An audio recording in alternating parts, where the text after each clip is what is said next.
The challenge at its root is actually a very simple one.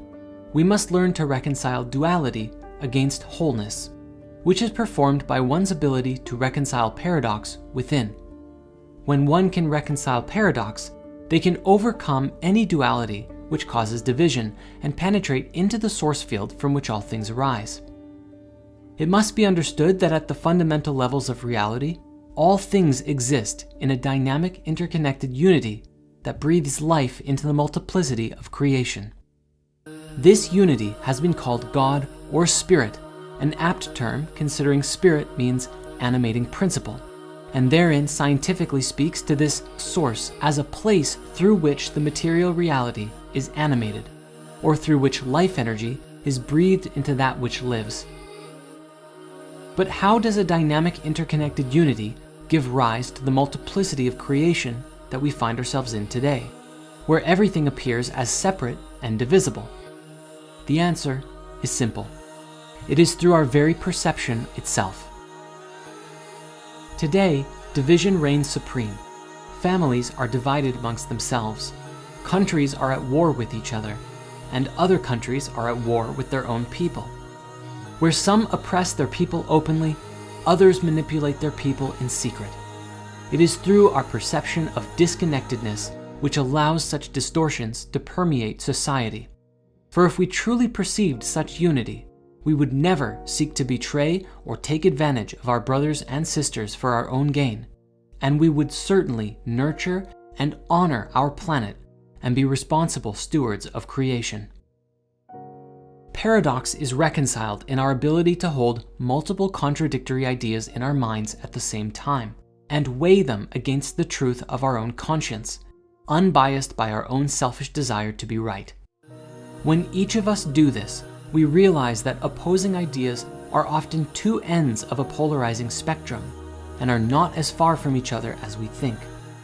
It is only then that we can speak from truth, having compassion on others for their perspectives and not from the limitation of our own ego's ideal.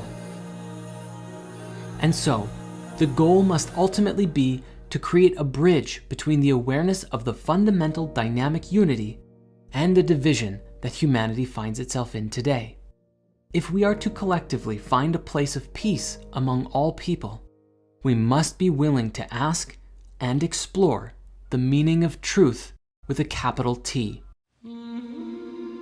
Without a metric by which we might identify truth, each individual would be subject to describe truth by their own accord.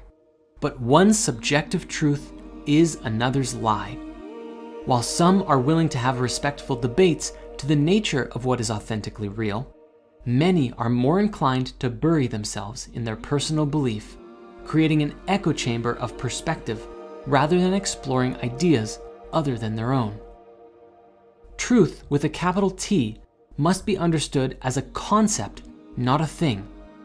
The word itself comes from the etymological root deru, meaning be firm, solid, or steadfast, and from which we find the same root of words such as durable, duration, endure, shelter, tree, truce, and trust. It is also related to the Hindu concept of dharma, which is the upholding or eternal principles upon which all of reality is based.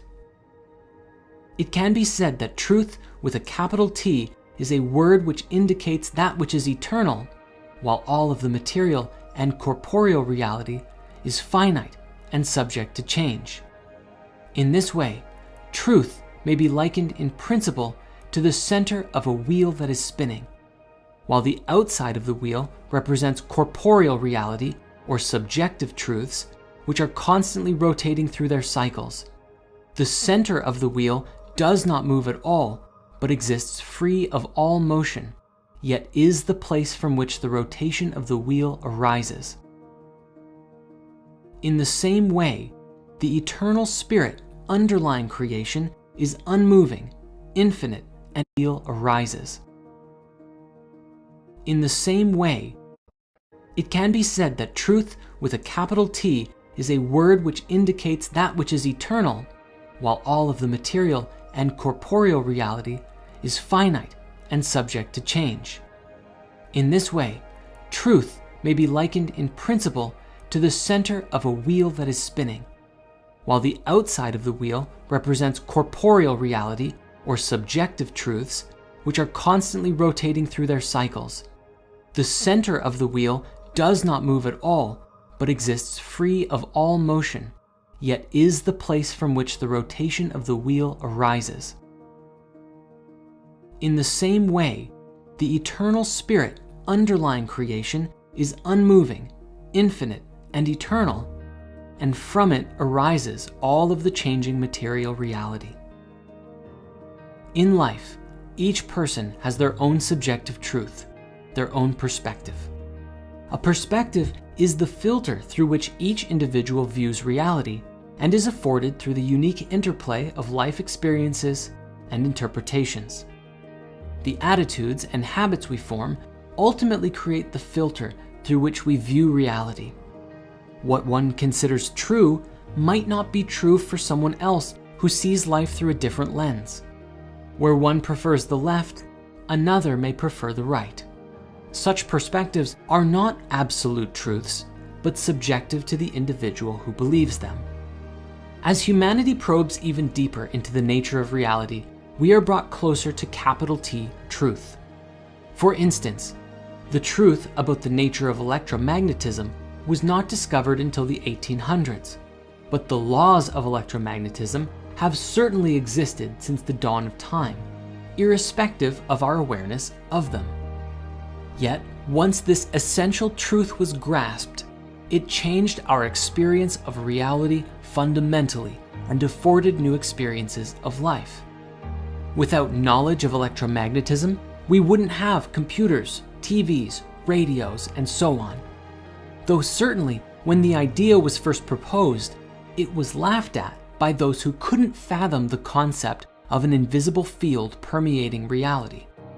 In the same way, emerging ideas about the nature of consciousness and how life is steered by thought and feeling are also mocked, but knowledge of our interconnected nature is becoming known, and one day the telepathic connections we share with each other will become commonplace throughout all of society. Alongside the development of technology, we must also adopt higher moral standards with greater responsibility towards each other and the life that we lead. As we discover and gain control over atomic forces, we must be willing to use them for harmonious means, in benefit and service to all, rather than our own selfish wants and desires, which is sure to lead to destruction. The higher path is the one which allows for an acknowledgement of both personal and subjective truths, but also yields to a greater truth as it arises, even if it is uncomfortable to humble oneself that we were previously wrong. We find the same understanding present in the time-honored spiritual traditions of the past, whether it be the teachings of Jesus Christ, of Krishna, of Buddha, or even the Tao, which all teach virtue, love, and compassion towards all. The deeper we go into understanding not just the science, but the intrinsic moral responsibility that comes with having such sciences, we reconcile the ancient historical spiritual doctrines with our modern view. But if we hate others and attack those or mock those with difference of opinions, we only perpetuate limited perspectives that keep humanity groping in the dark.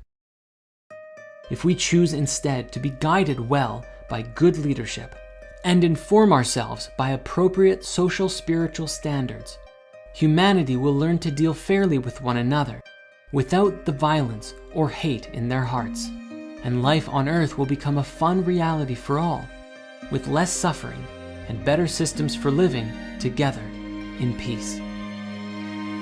And so, in support of this endeavor, a question we might ask is this: what is reality? Etymologically, the word itself means actually existing, having physical existence, or not imaginary. It is interesting that this specifies not imaginary, for by that standard, are thoughts or beliefs considered to be real? Beliefs may be understood as synaptic pathways that are entrained within us that thoughts flow through consistently. But are such pathways real? When we think a thought or use our imagination, our mental synapses fire, and those electrical signals can be measured. But therein, is the firing real, but the thought itself unreal? Or, if they are real, where are they real? When we consider the dynamic unity in the substructure of reality, we might consider that thoughts and feelings are real, but exist in different dimensions or areas of our body of consciousness, some of which are more isolated within us, and others that permeate into the outward matrix which is shared by all. This then does not invalidate one's inner experiences, even if they are untrue or delusive by nature, but affords each individual with the opportunity to hold their ideals within themselves and reconcile it naturally against the outer perspectives that they have. Each and every person has a part to play in the great unfolding of the human story. But if we fail to play our part, we will continually perpetuate the great delusion of the world.